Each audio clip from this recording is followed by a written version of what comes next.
Jeff Hoffman from Priceline. Thank you so much, Jeff, for being here at the Open Forum. As everybody knows that you're the founder of Priceline, so how did you come up with that idea? Okay, well, it was a team. We had a whole founding team of people, and there was a kind of a think tank company the guy named Jay Walker had called Walker Digital, where people got together all the time, and I was there early on as well, where we got together all the time to talk about business models and industries and inefficiencies and ways to redesign things. Like I talked about today, that if an industry didn't exist and you were starting it over today, where would you start? So Jay's process at Walker Digital of talking about industries and processes is what led to the birth of Priceline. Oh, wonderful.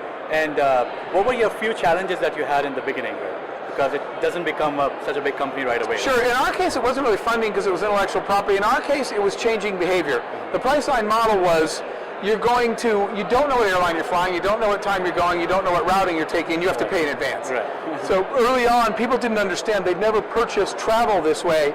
So when you introduce something that's completely new and different than they've done it before, that's the big challenge, is changing behavior. That was the hardest problem to solve for us. It was unfamiliar to people. So I know that, once you start a company, there's so many changes that you go through. But if you were given another chance, what would you do differently for Priceline? I guess in that case, it's probably more on the infrastructure side. We knew the idea was right. You're rushing to get to market to capture an opportunity before somebody else does. And there are a lot of infrastructure things that we might have been able to build better in the back end had we known what operations were. So I guess the answer is this. Planning for scale. Everybody talks about what if this doesn't work, but I never hear people say what if this works unbelievably well. Yeah. Right? I think planning for scale is an important lesson. Okay. And what were your few failures in the beginning? Well, that was a big one. Operationally, all the infrastructure didn't work. We didn't know what volume hit quickly. We weren't prepared for that. Processes weren't tested. You could do more beta testing, more dry runs. What's interesting is that that's a little bit in conflict with the conventional wisdom of MVPs and failing fast. So just launch something and get out there. It's a balancing act. If you go too fast, everything breaks in the back end. If you go too slow, someone else launches it.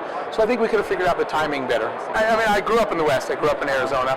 But I grew up kind of following the formula, right? You're supposed to go to college, pick a field, get a career, stay at a job and that forever, and I just couldn't do it. I didn't have the attention span for it, so I never set out to be an entrepreneur because I wanted to be an entrepreneur. I set out to explore lots of interests and solve lots of problems, and later I found out that there was a name for my disease, which was called entrepreneurship, but I didn't know that then. Okay. So that's a wonderful story. So that's the greatest definition I've heard about entrepreneurship so far. So do you have any message or suggestions for mostly college grads or new entrepreneurs who want to be entrepreneur? I know they don't know about the disease yet, but but would you want to suggest something to them, like how could they start? Yeah, I think that the most important suggestion is to create value. I have this thing on my wall that says dream big, work hard, create value. And those are kind of the three things I tell people. If your dream's not big, life is short, why are you wasting it? Right?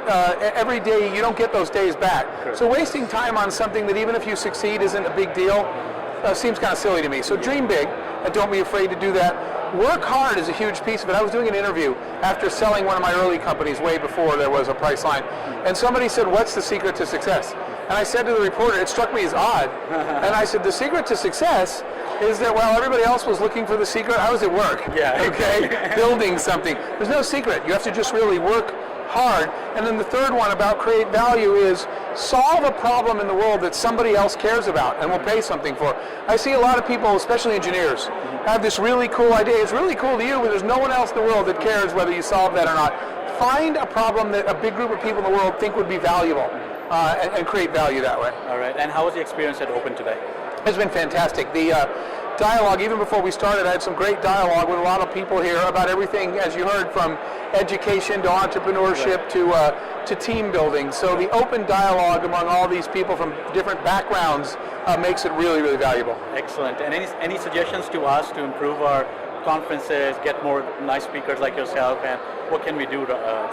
there would be one thing that I've been seeing a little bit more of recently, right? So we'll have speakers like myself, we'll have workshops and panels, but allowing some time for the attendees to sit at round tables together without speakers necessarily, unless they're just facilitators, and actually you guys, everybody, the attendees, talk, share ideas, and say, what are you going to do differently when you get back to your office on Monday? That's valuable time. Excellent. Thank you so much, Jeff. So that was Jeff Hoffman from Priceline. Thank you very much. It was nice having you, brother. Thanks. A lot.